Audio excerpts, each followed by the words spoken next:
तो बहुत स्वागत आप सभी का एक बार फिर से खंडवा डिफेंस फैक्ट पर। आज के इस वीडियो में हम लोग बात करने जा रहे हैं कि क्या अब वो समय आ चुका है जब भारत को हर परिस्थिति में टू फ्रंट वॉर लड़ना होगा, क्योंकि जहां पर एक फ्रंट भारत के सामने पाकिस्तान का होगा तो वहीं पर दूसरा फ्रंट बांग्लादेश का होगा। क्यों इस बात को लेकर इतनी ज्यादा बहस इस समय अलग अलग मीडिया हाउसेस और सोशल मीडिया पर हो रही है, चलिए आगे डिस्कस करते हैं क्या खबर निकल कर आई है।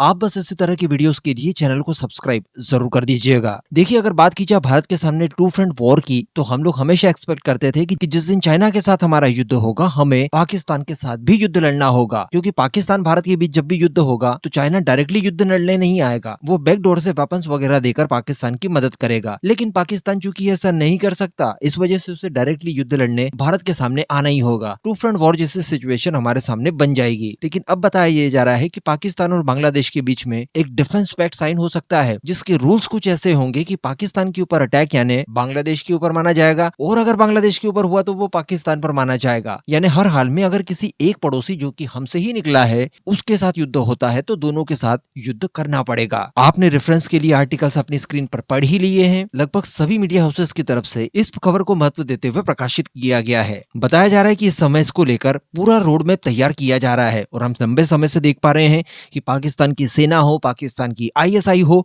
इसके अलग अलग ऑफिशियल्स समय समय पर बांग्लादेश का विजिट भी करते आए हैं।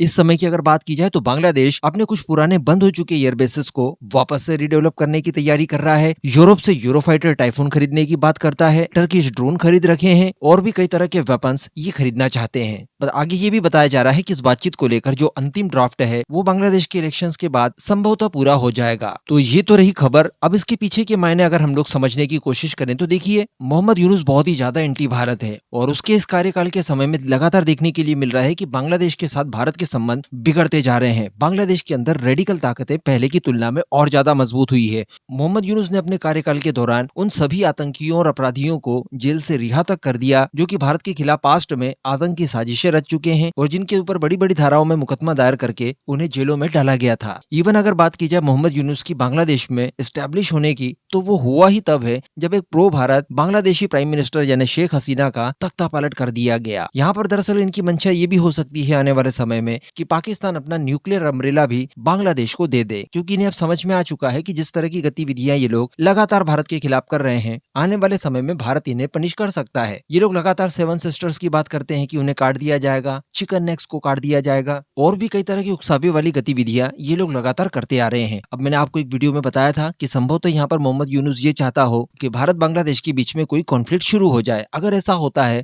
तो उसे रूल करने का एक और नया समय मिल जाएगा। उसे हर हाल में जो इलेक्शंस तय हुए हैं जो कि फेब 2026 में शुरू होंगे उन्हें टालना है, ताकि लंबे समय तक वो अपना कार्यकाल और आगे रख सके, साथ ही वो अपनी जड़ें और मजबूत कर सके, ताकि जब कभी भी इलेक्शन हो तो उस इलेक्शन में लड़ने के लिए इनके पास मुद्दे हों। लेकिन अगर मान लीजिए कि भारत के द्वारा कोई बड़ी कार्रवाई इनके अगेंस्ट की जाती है तो निश्चित तौर पर ये लोग टॉलरेट नहीं कर पाएंगे। पाकिस्तान फिर भी 3-4 दिनों तक भारत के सामने टिक सकता है, लेकिन बांग्लादेश की अगर बात की जाए तो मुझे नहीं लगता कि मॉर्निंग से इवनिंग तक भी वो हमारी फोर्सेस के आगे टिक पाएगा, और उन्हें बड़ा भयंकर लॉस हो सकता है इसमें। तो इन सब चीजों से बचने के लिए भी ये पाकिस्तान के साथ डिफेंस पैक्ट चाहते हैं, जिसके तहत अगर युद्ध हो तो भारत को टू फ्रंट पर लटकाया जाए, और साथ ही अगर संभव हो तो पाकिस्तान का न्यूक्लियर अम्ब्रेला इन्हें भी मिल जाए, जैसा कि हम लोग सऊदी के संदर्भ में सुनते हैं कि उसे पाकिस्तान द्वारा न्यूक्लियर अम्ब्रेला दिया जाएगा। तो अगर ऐसा हो जाता है तो भारत इसके बाद संभवतः इन्हें पनिश न करे। तो खैर इस मामले पर आगे और भी खुलासे होंगे, जिसको लेकर हम लोग समय समय पर डिस्कस किया करेंगे। बाकी आप सभी का इस पर क्या मानना है नीचे कमेंट करके जरूर बताइएगा।